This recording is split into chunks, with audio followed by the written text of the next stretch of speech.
Hello everyone, the last video we talked about what elapsed time was and that there was 3 parts. So now we're going to go ahead and go into solving problems. So let's go ahead and look at problem number 1. It says Josh's soccer game started at 2:30 and ended at 6:30. How long was the game? So the first step we have is to draw our number line.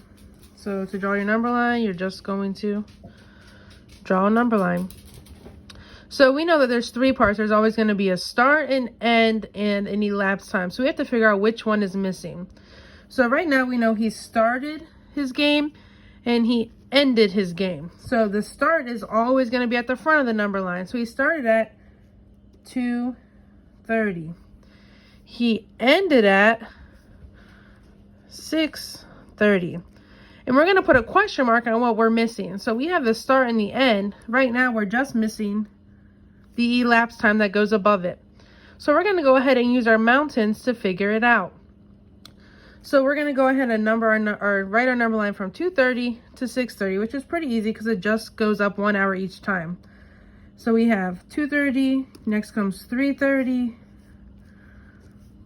4:30, and then 5:30. They don't have to be evenly divided or anything, as long as you have each of them up there. So now we're going to go ahead and look for our elapsed time. So we're going to do a mountain from 1 hour to the next. So that's 1, 2,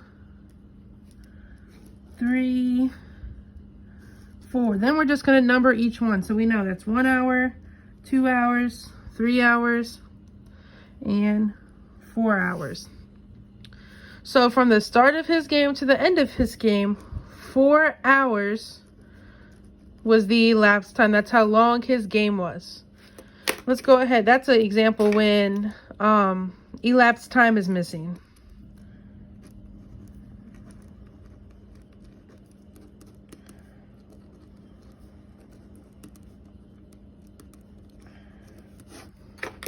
Now let's go ahead and look at another one when we have the end missing. So Richard started his homework after school at 4 o'clock. It took him 3 hours to finish all the work. What time did he finish his homework? So again, we see the word started, and we see how long it took him, right? It took him 4 hours. So it took him, or 3 hours, I'm sorry, it took him 3 hours. We want to know what time did he finish. Finish is just another word for end. So our first step again with elapsed time is to just draw our number line.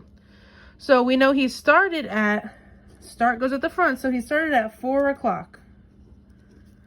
His elapsed time was 3 hours.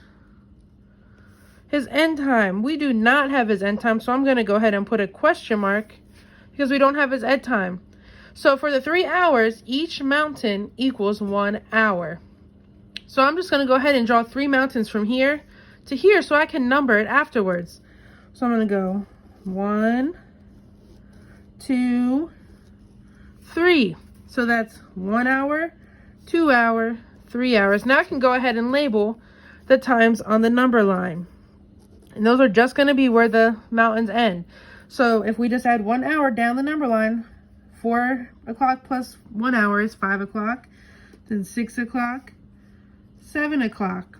7 o'clock is right where the question mark is. So he finished his homework at 7 o'clock. These are end missing problems. And the good thing about 3rd grade is that we're only going to do to the hour. We don't do to the minute, to the 5 minutes. So everything's just going to be time, or the elapsed time is just going to be an hour, like 1 hour, 2 hours, 3 hours. Now we're going to look at when we're missing a start, which can be kind of tricky. So Samantha got home from work at 6:45. She worked for 5 hours. What time did she arrive to work?